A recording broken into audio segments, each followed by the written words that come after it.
Hello. Hello. Hey, this is Vishy here. Hi, Vishywastam. Should we begin? I think we can give a few more minutes for people to join in, and Yeah, we shall wait for a few more minutes and we'll begin in another 5 minutes. Is that okay? yeah, that's Yeah, awesome.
Hi guys, so we are going to start with the webinar. First of all, my name is Aisha and I take care of social media at Mutant School. For those of you who don't know about us, we are an e-learning platform and we enable people to become full stack developers in a course of 5 months with no upfront fees. So as far-fetched as it may sound, you only pay for the course once you land a job. Apart from that, we have a dedicated team of mentors and trainers who are currently working in companies like Swiggy, Amazon, Ola that will help you get job ready and also get you placed in top companies. So, as you all know, this webinar is about building a strong career in software development and how to get there.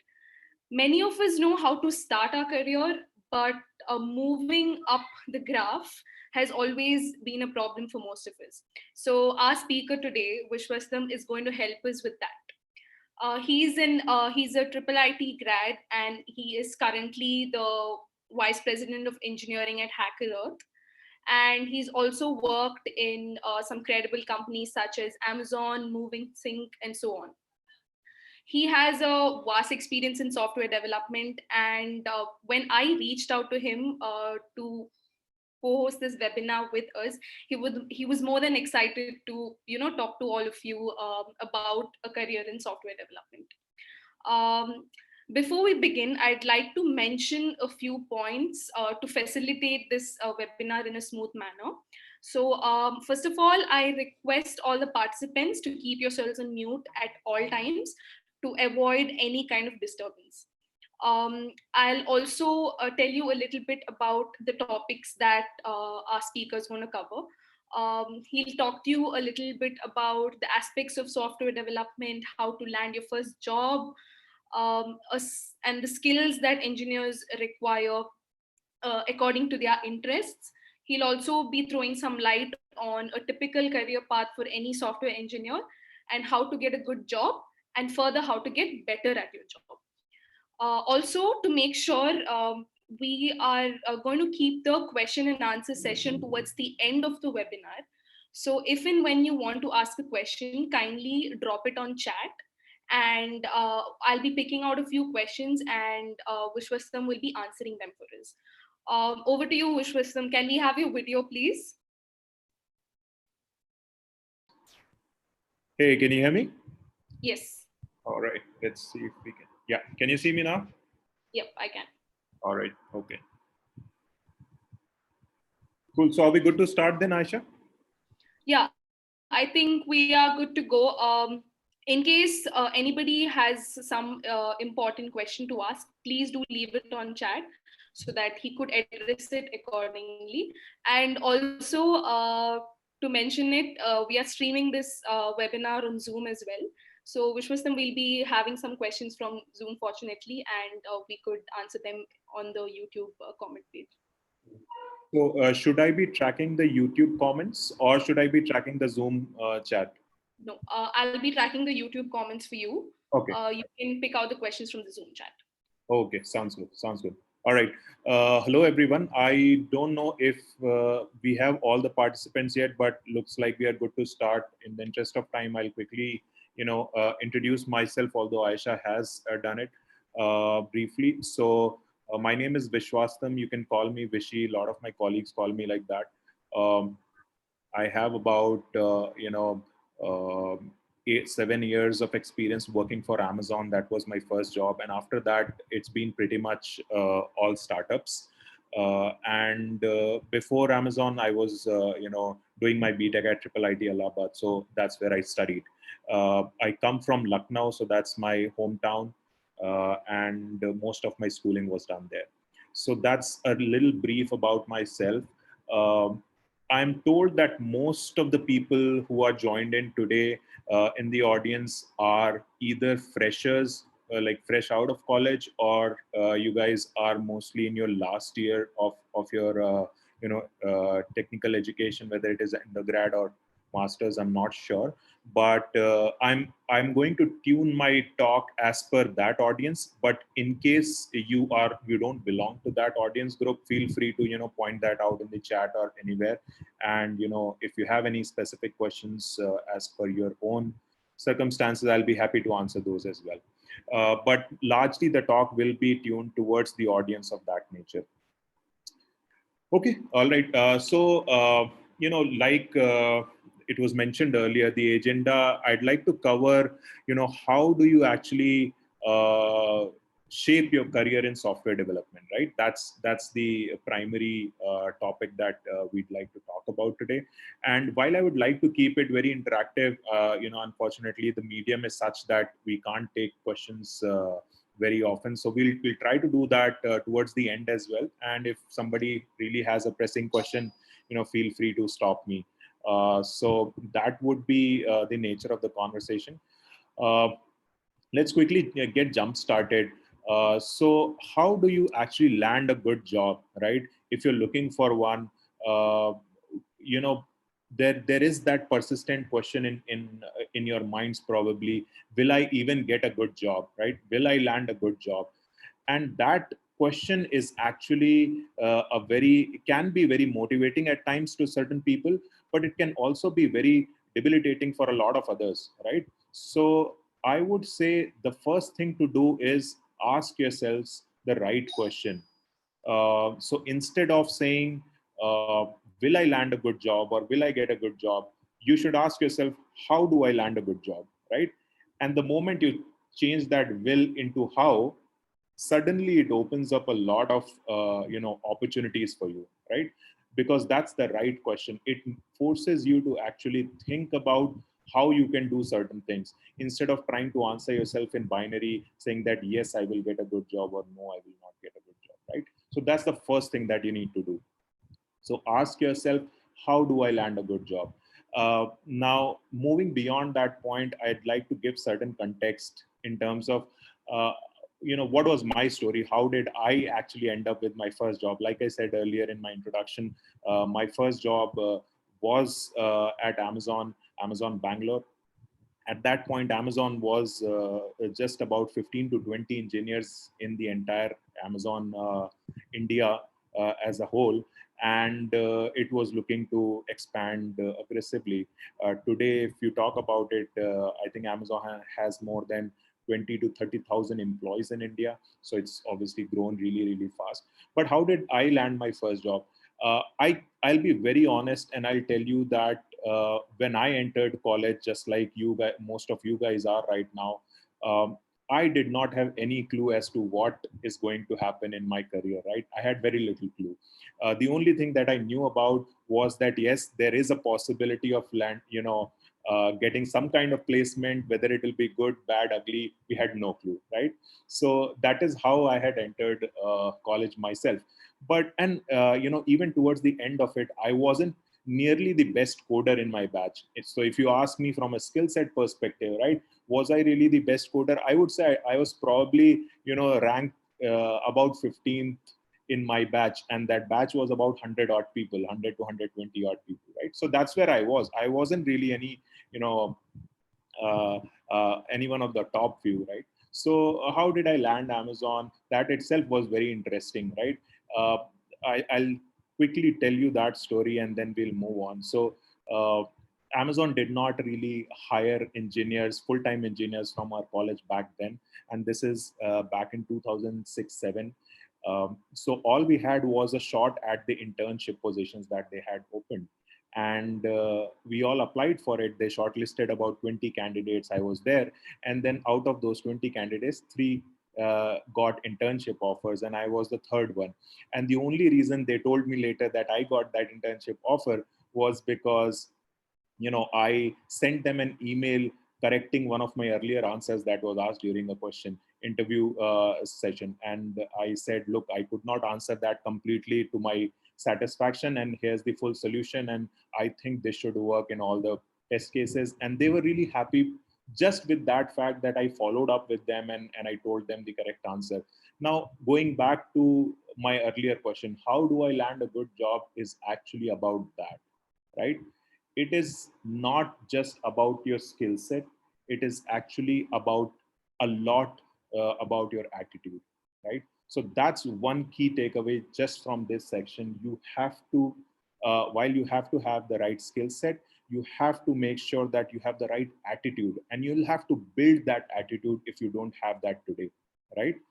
Um, if I were to take a quote from, one of my favorite persons in the cricketing world, Harsha Bogle, he mentioned that skills or talent that you have will open probably the first few of the 100 gates of your success, but it's your attitude that will open the rest of them for you.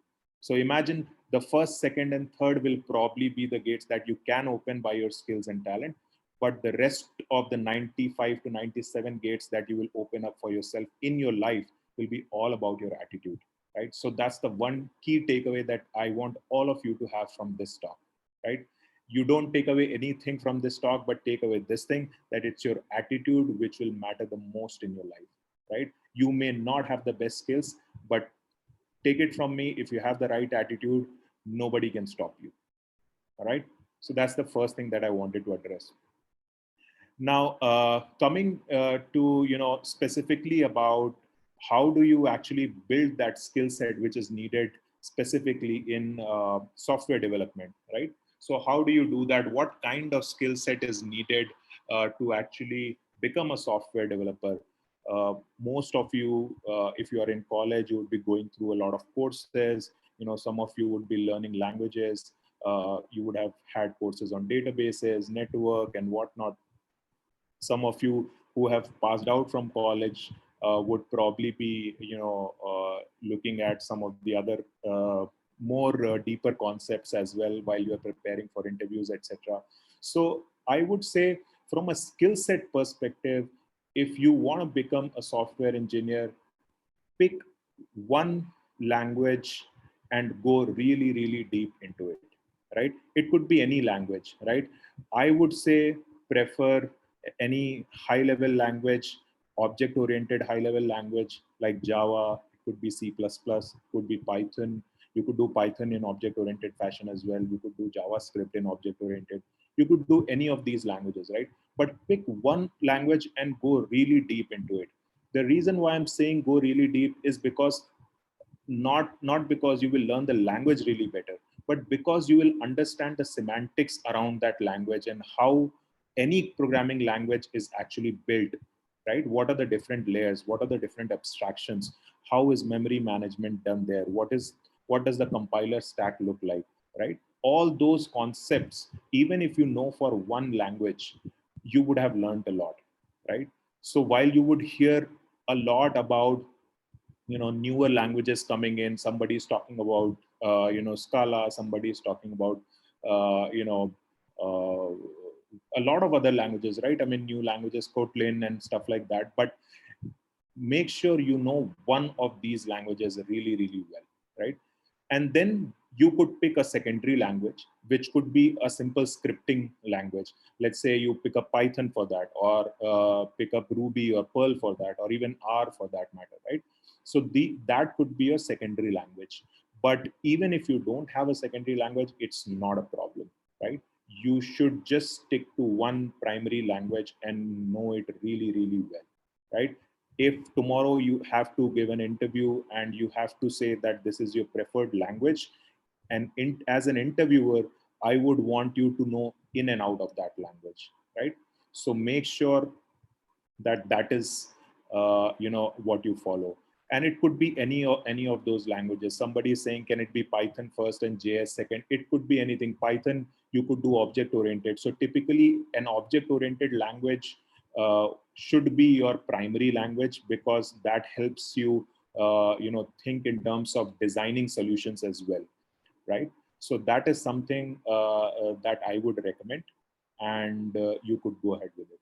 But then the second question is, or a follow-up would be, how do I even pick a language, right? Or how do I pick, let's say, what kind of development I should be doing? Because a lot of times, if you pick, let's say, data science, right? You might be forced to learn Python or R.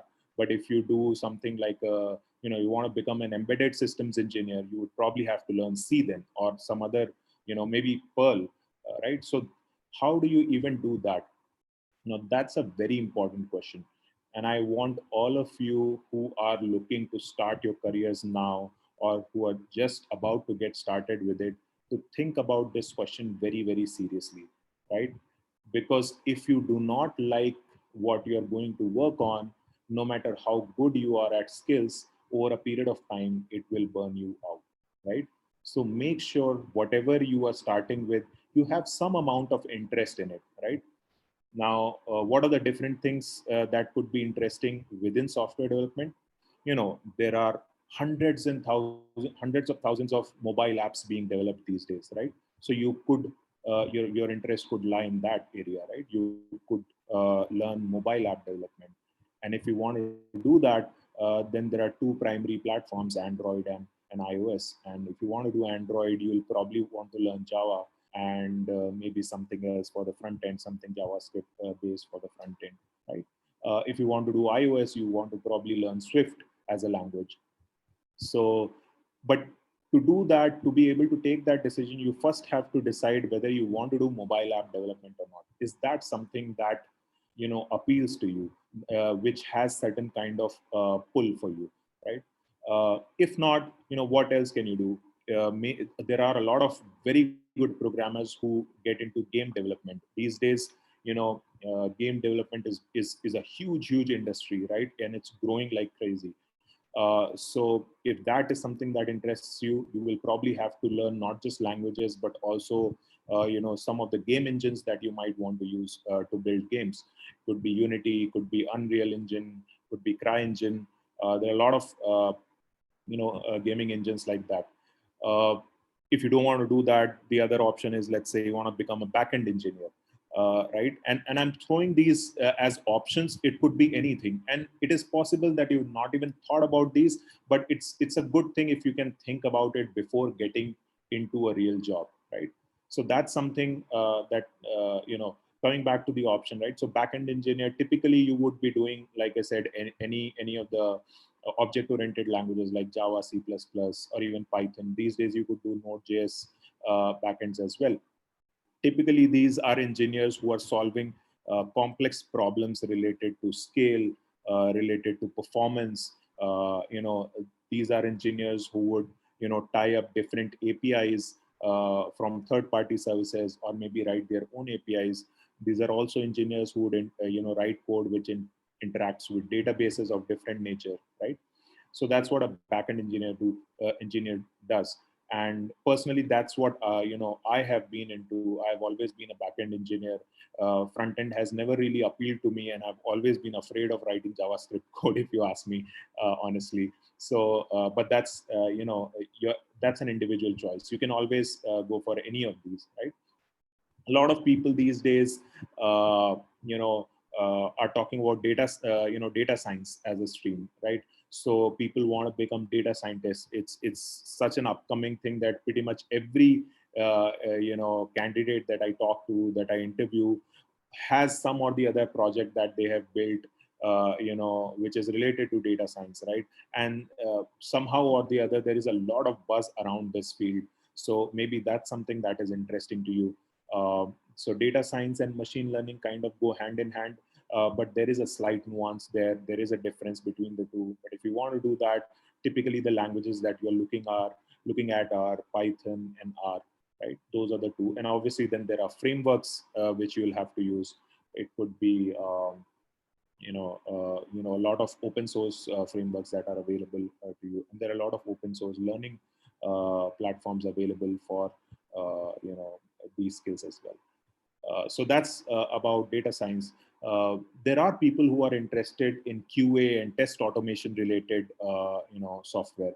So if that's your area, then you should probably be looking at a lot of automation related frameworks like Selenium or Puppeteer and stuff like that. Again, these frameworks support multiple languages. So again, whatever language you pick, you should be able to write good code and scalable code and performant code, and something which can be maintained over a period of time, right? So that would be your about the QA and automation.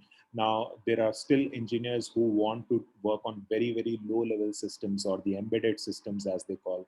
right? Where you are writing code which runs typically on a chip or a microprocessor, right? Now, if that interests you, then you're typically talking about assembly language kind of code, or or C code, or Perl maybe at times, right? So that's about embedded systems. Uh, Bunch of questions around full stack development and web development. Yeah, so full stack developers typically will combine the backend skills and the front end skills. So front end engineers would typically know JavaScript and some framework based on JavaScript. Obviously, you have to know your HTML and CSS skills as well. And if you're lucky, you'll probably get designers who will write HTML and CSS for you. But typically, full stack engineers are very well versed with HTML, CSS, and JavaScript, all three of them. So that's something that you will have to learn. And obviously, if you want to do full stack, then you'll have to do both backend and front end.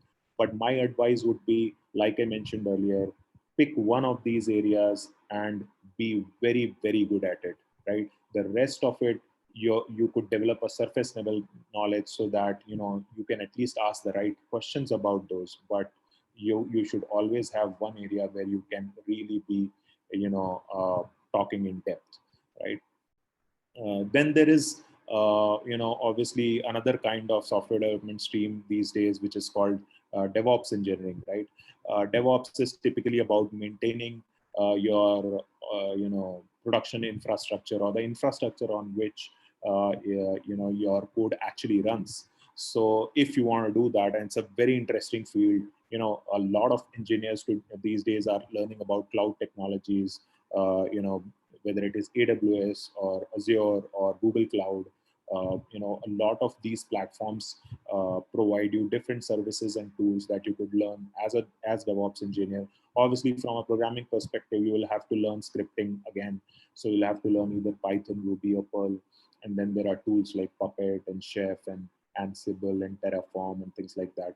There are a lot of tools around that. But again, keep in mind, you have to know one thing really, really well, right? There are so many choices out there in terms of languages and frameworks and whatnot. But pick your stream and pick one language, pick one framework, and go deep in it. That would be the message from uh, my side. I don't know if there are a couple of questions around career path in game development. So, irrespective of which of these streams you choose, I will talk about the career path anyway. What kind of career path does a typical software engineer have, right? So we'll talk about that. But before I move on to the career path part of it, and how specifically a software engineer goes up the ladder. Um, I'd like to tell you, a very practical, it's a practical tip for all of you, budding engineers out there, right? Irrespective of how much theory you learn, right? Irrespective of how much code and you write, and the assignments that you probably might be doing already, right? There is one thing that cannot be replaced, and that is your ability to actually build solutions. And that is very, very different from knowing a language or knowing a framework, right? So you may be able to rattle off all the concepts on Java or Node.js or Python or whatever it is, right? But if you're not able to build solutions using that language, it's not very helpful, right? So how do you do that? So always, whenever you're learning, a new language or a new framework, make sure you do a small project, right? It could be something that you want to do on your own. It could be a side project. You could participate in a lot of hackathons that keep happening every now and then. Typically, these are you get access to hackathons on a lot of platforms, including HackerEarth as well. So you could do that. Create a small team. You could even participate individually as well. But the moment you try and do that, that exposes you to real world problems. That exposes you to how businesses actually solve problems using software. And that is something that I want all of you to actually pick up in your early stages. The earlier you pick up that skill to build solutions, and to solve real life problems using the code that you write, the better it is for you, right? Um, I can tell you from my own experience, we did not have that kind of an exposure, to real life problems when we were in college. But these days, pretty much everything is available on internet. These are all free tools available, free, hackathons available where you can register and build solutions for any kind of problem that comes to your mind, and you can go and present. That the kind of exposure and learning that experience will give you will be immense, and that will take you a long way ahead as compared to a lot of other things that you might be doing using during your theoretical courses that you might be doing, right? So that's one pro tip that I have for all of you. The other thing, as a tip that I would want to tell you, and this is something that probably comes in slightly later in your career, but it will be good to sort of keep that in mind, right? In early stages, when you are a junior developer or when you've just started with your job, or let's say you are 2 to 3 years in your job, you are doing something which is called as synthesization, right? What you do is basically put together a lot of different software elements and you synthesize a solution using those. So you are pretty much trying to tie together different systems.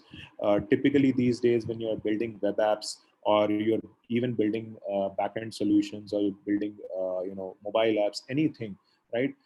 You may not be owning things end to end, right? You may be writing a part of that code somewhere, or some subsystem that you might be responsible for developing. And when you are doing that, your responsibility is to make sure that you are able to tie up with the rest of the subsystems so that the entire whole of the system actually works fine. And this process is called synthesization, right? And this is what is required of you as a software developer during the early stages, right, of your career, maybe 1 2 years, 3 years, 4 years, right? But as you move on and grow up the ladder, you are actually required to innovate, right?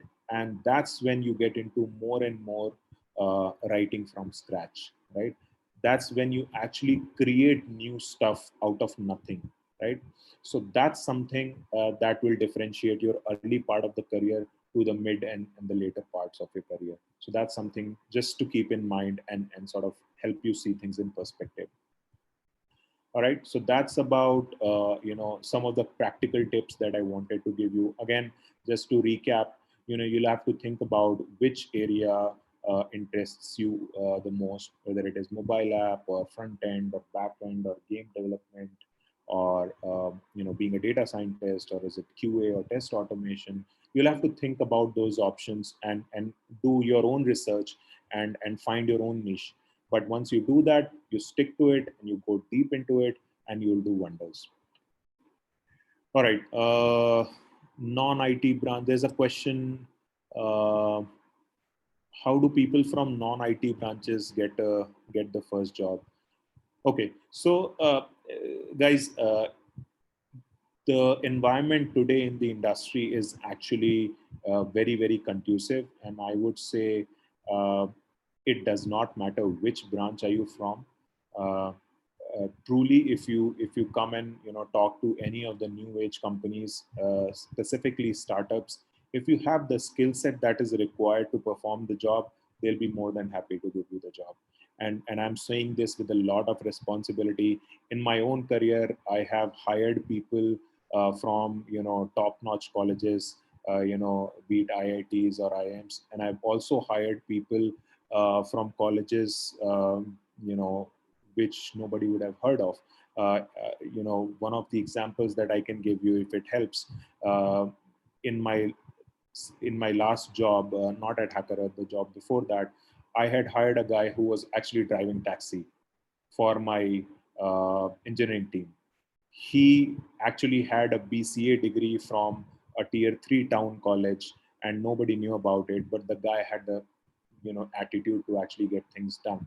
And till date, that was the most inspiring story that I had heard from any of the job seekers. He said, "Sir, I'm ready to do anything you give me. I'll learn things." So I gave him 15 days to actually prepare for a tech interview, and you won't believe he cracked that interview with flying colors. And we gave him that job without any kind of experience. He had taxi driver's experience basically, right? But he excelled at that job, right? So all, it all depends on your attitude and the skill set that you can develop. It does not matter what degree you have. In fact, it does not even matter these days that you have a degree. A lot of big companies have actually stopped even asking for degrees, right? Google being one of them. I think that they are leading from the front. So that's something that hopefully answers your question. All right. So moving on, I wanted to, yeah. So in terms of career path, how does it look, right? I mean, it's a fairly straightforward career path. If you choose software development or software engineering as your career, and you start at a company, you'll typically end up as a software developer or software engineer as the first title, and then beyond that you'll become a senior SD or a senior SE, senior software engineer. Beyond that, it would be something like a staff software engineer or staff engineer, and then it would be a senior staff, then it would be a principal engineer or a senior principal engineer. So that's how the ladder looks like. There, but this ladder is basically what we call as the individual contributor ladder, where you continue to work in your individual capacity as an engineer. And there is no dearth to opportunities if you continue working as a individual contributor. There are always companies who are looking for senior engineers who have seen how bigger systems are built. So a lot of times engineers have this dilemma, whether they will get enough opportunities in the later stages of their career if they don't switch to a management role. Well, let me put them to rest. There are enough and more opportunities even if you continue on your individual contributor path. And there are a lot of senior roles that are available to you, and you can continue performing your duties as an individual contributor in a company. So that would be one path. The other path is where you actually do move into management, and that would look something like starting from a software developer to a senior SD or senior developer, then to a lead engineer. Typically, you are managing projects for a bunch of people, and then you move on to become an engineering manager or a software development manager. And then from there, a senior engineering manager, and then from there, a director or a senior director or VP or CTO, right? So that's how this ladder kind of goes. Again, it depends on it is entirely your choice what you want to do, which ladder you want to pick up. Companies these days are very open to let engineers try out both the paths. So once you are in a company, you can typically switch back and forth between these ladders if you want to try things out. So that's something that is up to you. But both these career ladders do give you ample opportunities, and if you want to continue working in the software development area, there is no dearth of opportunities. In fact, as of today, if there is one career, which is flourishing and which is, kind of not impacted by any of the things that are happening around the world, it is probably, software development. Software is truly and literally eating the world. So irrespective of where you are, what industry you are in, all of them need software engineers. So if you've chosen this career path, you are already one of the chosen few who will do really well, right? All you have to do is just stick to it and keep doing your job. All right, so that's on the career path. I'll take a quick break and try to take some questions which are coming up on the chat. Sir, I'm not good at coding. What should I do? If you're not good at coding, you should practice. There is no alternative to hard work, right? That is what I would like to say. And if you still cannot code and you still, after trying for a few months, if you still think that it's too hard, then you're probably at the wrong place, right? You should probably look at an alternate career. But I would strongly recommend that if you are into software engineering, give yourself 2 to 3 months of your practice time, and get your concepts in place, and give it a shot with all your honesty, and I'm sure you can make something happen.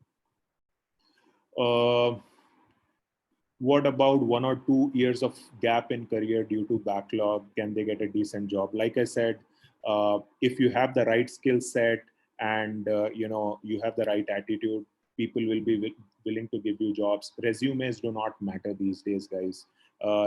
Those days are gone. You come to an interview, you give an online assessment these days, and people call you up for interview. It's as simple as that.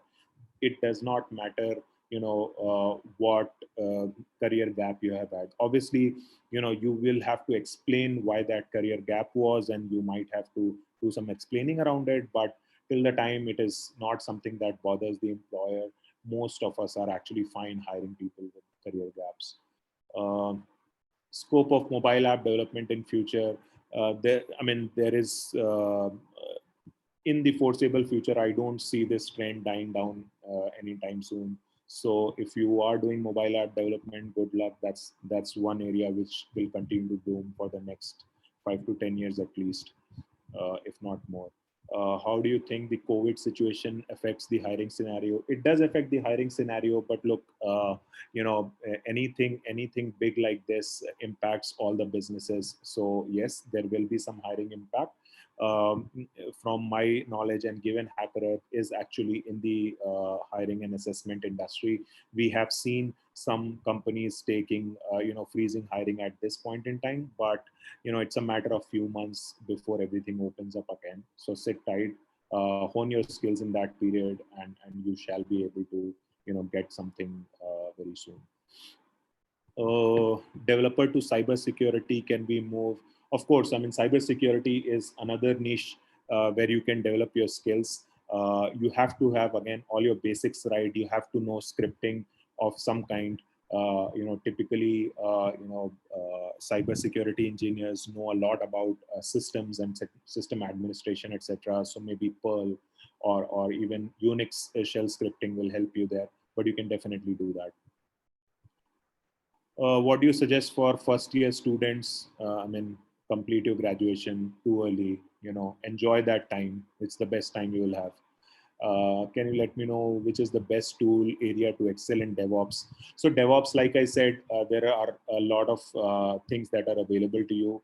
As a language, I would recommend Python or Perl, and obviously Unix shell scripting to be your basic tools that are available in your kitty. And then beyond that, you will have to look at some of the cloud platforms, whether it is AWS or Azure or Google Cloud, GCP. So that would be my recommendation to start with. Game development, it's big, guys. I mean, if you like game development, go for it. Build small games, build prototypes, maybe show them off in your GitHub profiles or wherever you want to, and I'm sure you'll land a very decent opportunity. React Native or Flutter does not matter. Like I said, you pick one and you go really deep, right? That's very important. You could use any of those. Should I do MTech or any specific field after MCA? If you want to study, if it's for academic reasons, you can, feel free to do it. But if you're looking for a decent job, I would say MTech or MCA or any other degree does not matter. If you already have invested some time in formal education, I would say look at honing your skills, look at getting better at your development skills, and that should be fine. Again, questions on React Native versus Flutter does not matter in the big picture of things. I'm trying to see if I can take some more questions which are different. What is more important, DS algo or full stack? Okay, maybe you're comparing oranges and apples. So full stack is basically, the kind of engineer you can become. If that is the interest you have, you'll have to learn front end skills as well as back end skills. DS algo is more of a conceptual knowledge that you will have to have, irrespective of whether you're writing code for front end or back end. But if you don't know your data structures, you'll probably struggle in either of the places. So make sure you at least know your basic data structures right. Somebody's asking, how does HackerEarth hire? You can ping me separately. I'll be happy to answer that. Uh, what is your opinion, masters or internships after bachelor's? Uh, I'm not sure why do you want to compare masters or internships. If it's a job that you're looking for and you already have a bachelor's degree, go look for a job. Prepare for interviews. That's what I would say. Uh, I'm not interested in coding. If you're not interested in coding, software development is not for you. I'll not be, I'll be very, very candid about it. If you don't like to write code, pick a different field. Maybe you like to design user interfaces. Maybe you like to do something else, but that's your choice. Okay, what else? I mean, there are a lot of questions, so I can't really scroll down. Let me quickly actually get back to my agenda. The last thing that I wanted to actually cover, and this is the most important part of what I wanted to talk about. I have given you practical tips. I've given you the skill set that you might need depending on what area of development you want to choose. I have given you specific languages and frameworks. I have given you the career path, how it looks like, whether you want to be an individual contributor or you want to be, grow into a management role. The last thing that I want to do is tell you a little bit about how to get better at your job, right? So let's say some of you, who already have jobs, or people who are interviewing actively and are about to, start with the job. This is very, very important, guys, and I want your full attention on this. All of you are fresh out of college or just getting out of college, and if there are few things that you can keep in mind, the ones that I'm going to talk about, it will take you a long way ahead in your career, not just in terms of getting a job, but actually excelling in it. So what are those few things? First, obviously, you have to have the right aptitude that is required for your job. Which aptitude you can translate it to your IQ and stuff. So how do you build your aptitude skills? You typically practice, right? Somebody was asking about DS algo and stuff. Those are good, skills to have. You can do problem solving of different nature, but you have to have certain amount of aptitude to be, able to excel in this field. So make sure you're constantly exercising your brain and trying to solve problems of different nature. So aptitude is clearly the one. The second big thing, and I cannot emphasize more on this, is communication, right? If I had to write one skill that you have to learn, irrespective of which career you want to choose, but if you have to excel in any of your career, choices, your communication has to be good. There is no sort of alternative for this. And when I say communication, it has to be both verbal as well as written.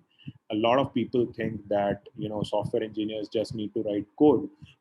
So what if they can't really talk well, or they can't write well?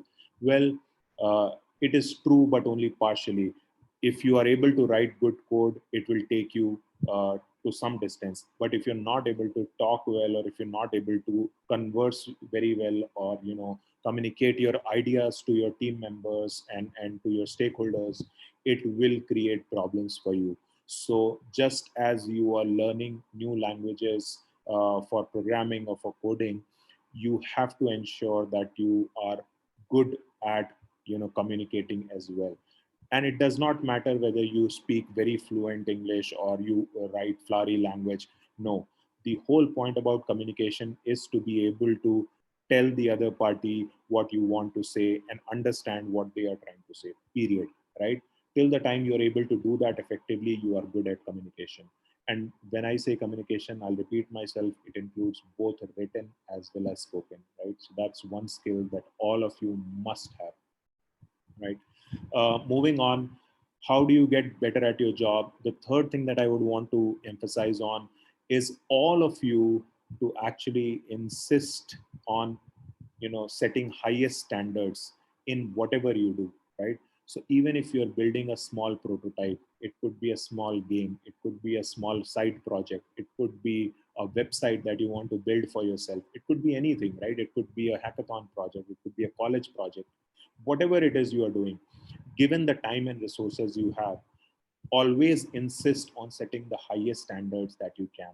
and that will help you train your mind, right, for the upcoming journey when you are actually working, in a corporate environment. So that's something that is really important. The fourth point that I would like to bring out is about diligence.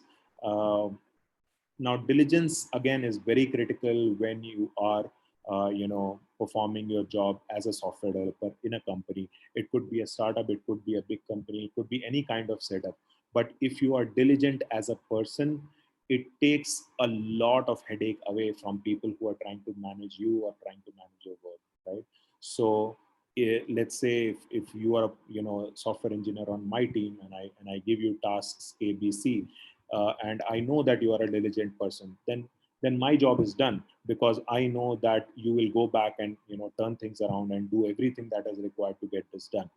That is what diligence is all about. And if you are not able to get it done, you will at least keep me informed, right? So that's what it is about. And this is where I'd like to point out something that I have seen during my career. Whenever I've interacted with female employees, typically they have an upper hand when it comes to diligence. So boys, this is where you will naturally lose out. So you'll have to work harder here. All right. This is not a joke. This is something that I've tried and tested. So that's where you need to work harder, and girls probably get it naturally. Okay. Fifth point, how to get better at your job. You have to be a team player. Irrespective of what job you pick up, you will be required to work in a team, right? You will be either leading a team, or you will be part of a team, and you will be trying to get things done as a team. And if you can't work very well as a team, that's an issue, right? So you have to detect that among in your personality, and see whether you are a real team player or not, right?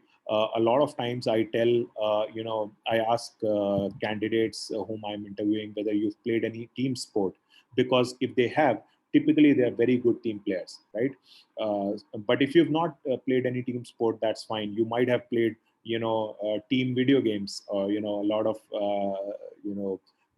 people these days are playing video games and online games. So maybe that is what you've done.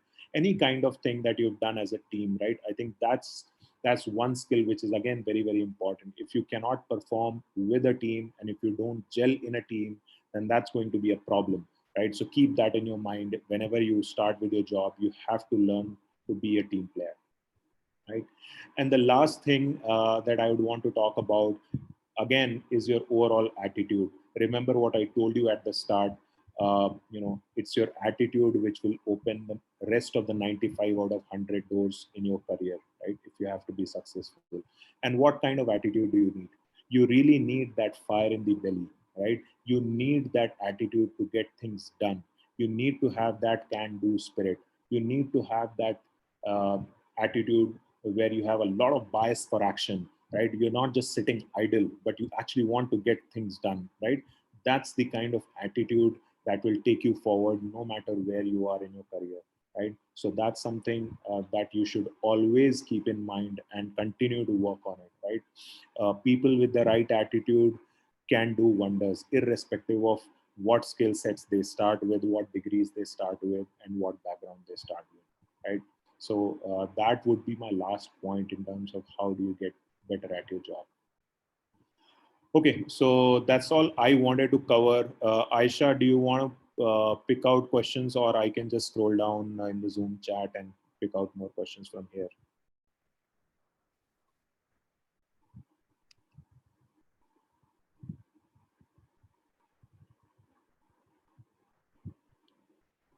Hey, Aisha, can you hear me? It's like you're stuck. Okay, I'll try to take some questions from Zoom chat in the meantime. Uh, why companies focus on DS algo rather than tech stack individual is working on? Good question. Actually, a lot of companies do that. The reason why they do that is because having a sound DS algo knowledge confirms to the companies that you have your basics and fundamentals right, so that tomorrow you will not end up writing suboptimal code, right? A lot of people can write code, but very few engineers can actually write performant code which works in a very optimized manner. So that's why companies focus on DS and algo. What are the skills you look for while hiring a junior engineer? So like I said, whenever I'm hiring, I look at some of the technical skills, whether it is related to your aptitude, problem solving. Obviously DS algo is important when we are hiring at HackerEarth. And then if you are experienced, then we'll probably ask you a little bit about your experience and what kind of work you've done and technologies related to that.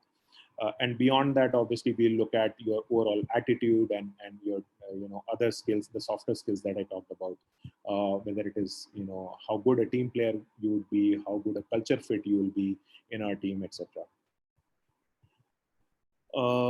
Difference between front end and back end, I think it's a basic question. Front end is basically what you see when you're browsing through a website or looking at some mobile app. What the end user sees is basically the front end, and what powers it, what the code actually runs on the servers is what the back end is. uh, AI future and which company uses it, how to learn. AI, there's a lot of future, there's a lot of buzz, obviously, but as a developer, if you want to pick up AI skills, I would say again, pick up Python or R, go really deep into one of these languages, learn all the related frameworks that are there, and then try to sort of crack one of those interviews. Which company uses it? A lot of companies use it. Pretty much every company that you talk to these days will end up using AI in some way or the other. I want to know more about PHP. So PHP is also one of the popular languages. It's been on the downtrend for quite some time now, but it was one of the big, languages about 5 to 10 years back. I would say if you know PHP, it should not be very difficult to branch off and learn something like Python as well. But if you still want to stick to PHP, I'm sure there are opportunities available. How to choose ideas for projects? There are a lot of hackathons, like I mentioned. You could choose ideas from there, or whatever real life problems you are facing, as an individual, you could pick ideas from there. Let me see. Full stack developer with application security can land 24 LPA as fresher. Guys, I don't know about the salary amounts. It varies a lot depending on your skill set and what you can provide to the company. Many private companies remove the employees nowadays. This situation, is it better to get government job or private? Again, your choice. If you like government jobs, I can't really say what is better. uh, Completed my MCA in 2017. Now I'm taking training on artificial intelligence with Python, but I'm fearing about my gap. Can you give me some? Don't fear about your gap. If you have a gap, that does not matter. Make sure you have the skills right, and there is no gap in your skills. If you don't have any gap in your skills, you will land a very good job. Best of luck. Uh, A lot of questions on AI. What kind of software development is required in government sector? All kinds of software development is required, whether it is mobile app or you're a backend engineer or data scientist. All kinds of software development is required. Uh, let's see. Where to learn system designs? Good question. So a lot of free, tutorials available on YouTube and on internet generally, where you can learn about system design, how to design scalable systems, etc. It should not be very easy, difficult to find out.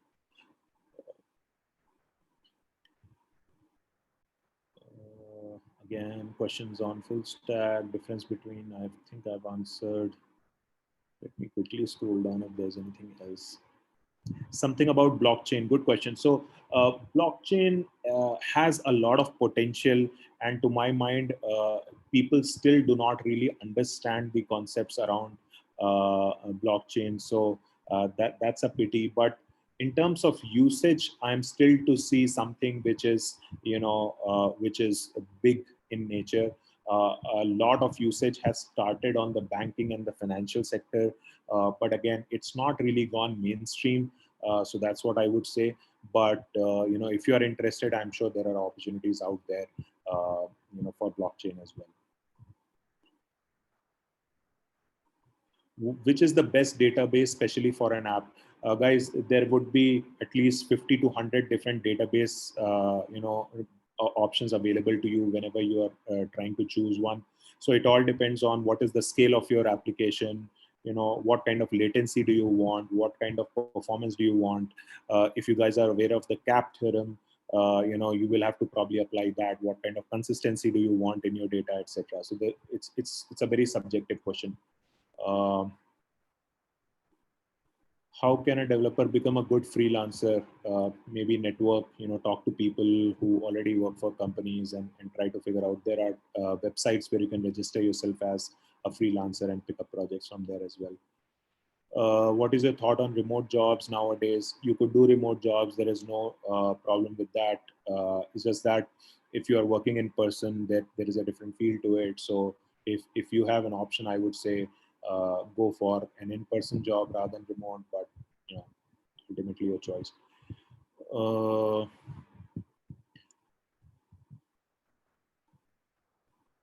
Being a first year student, I know basics of Java and I'm learning C. So which other language I should prefer?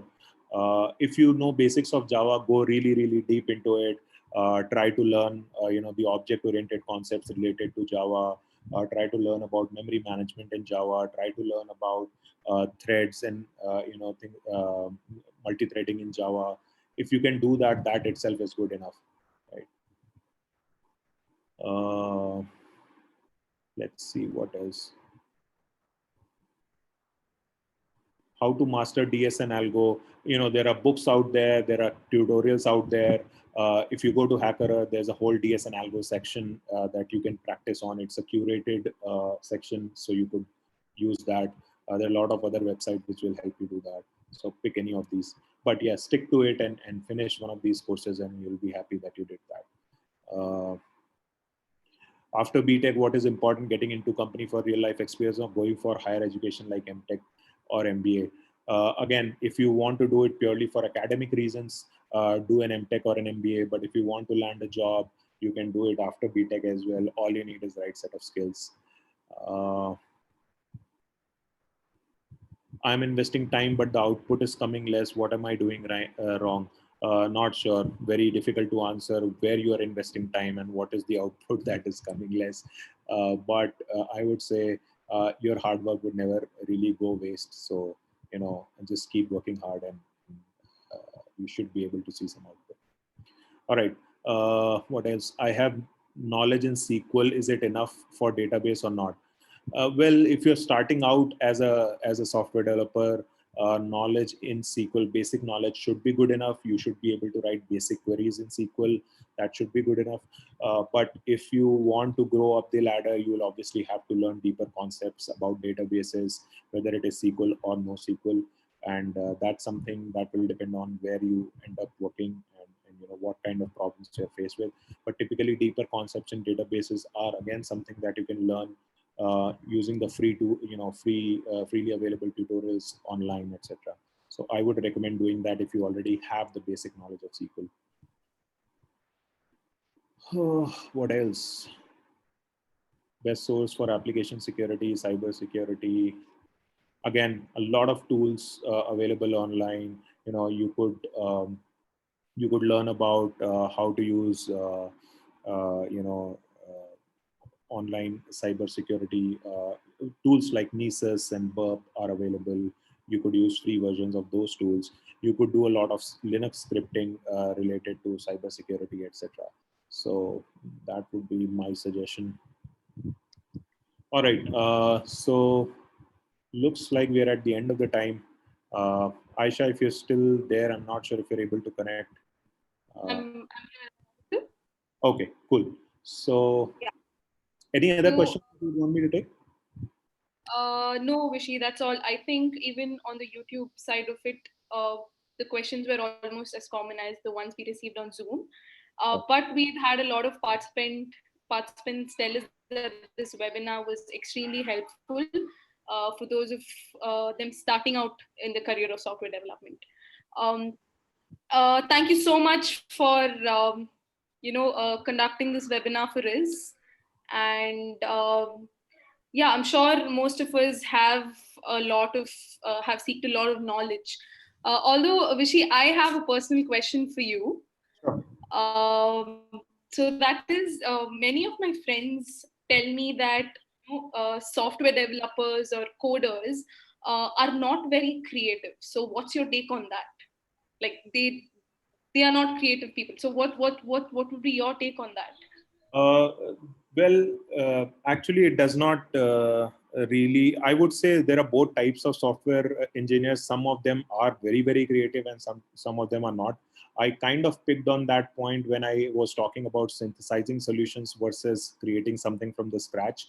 And if you are one of those engineers who knows their skills really well, you may be able to sort of create something new, something from scratch. And for that, you obviously need creativity. So there are both kinds of software engineers, I would say. Awesome. So thank you so much for joining the webinar with Newton School. It was great interacting with you. For the other participants, you can follow us on Instagram. That is Newton School Official. And you can also write me an email to aisha@newtonschool.co. I'm going to leave it on the chat so that if and when you have any doubts, you can obviously get back to me. Yeah, that's about it. That's the end of the webinar. Right. Thank Thank you. you so Thank you much, so guys. much, guys. Thank you, Rishi. Thank you. Bye. Yeah, thank you.